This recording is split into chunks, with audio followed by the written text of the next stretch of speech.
Yung maligid na lumagagat na kakama.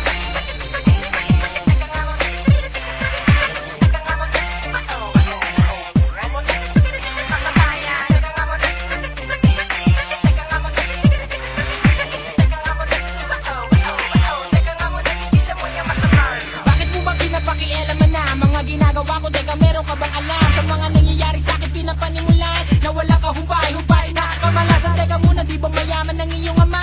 Oo nga, bakit nagre-reklamo ka pa? Kasi unang-una hindi niya binibigay ang mga kailangan namin. Di na malaman ng aking ina kung kanino ng utang, umutang pa utang ulit. Pati pambayad namin sa ilaw ay laging gipit. Listahan sa tindahan, mahabog pili-pili-pili na sa labati si alibang mga tsitsiritsik. Lahat yan ay kasalanan ng ama ko magaling. Kaya kung minsan hindi ko maiwasang ilinin na mawala ng tuluyan dito sa aking paningin. Nilagay sa ataol na tuluyan ng ilibing. Anong ilibing? Sino na naman na namatay? Wala pa naman pero baka sumunod si Itay. Sa panaginip ko lamang naman na ilalabas ang aking galit. Tanong ay bakit napakadulas? Katadhana na masagana, mga tao hindi inaalintana.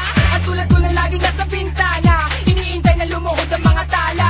At paano yan malapit ang bayaran ng tuition fee mo? Okay lang yan, alam ko naman ang bahay ng ama ko. Teka na ko, mukhang may balak ka na masama. Ba't mo wala? Kasi wala akong tiwala sa iyo mukha. Mauuna na ako, may pupuntahan pa ako. Kita tayo sa Sabado, tatapusin ko lang ito. Sige, akala mo di ko alam kung saan ka pupunta. Kahit na nauna, kasi nunda pa rin kita. Teka nga muna, tigilan mo yung masamaya. Wala kang mapapalapit, tawa mo na ngaya. Simula ngayon, wala na pakialam na pero masamaya. Teka masamaya, teka nga muna, tigilan mo yung masamaya. Wala kang mapapalapit, tawa mo na ngaya. Simula ngayon, wala na pakialam na pero masamaya. Teka masamaya. Napakaganda nga pala ng bahay ng aking ama na dapat di pala sana bahay din ng aking ina. Pero bakit sila? Tinuturing niya kaming iba, kinalimutan din ang inaya ngayon.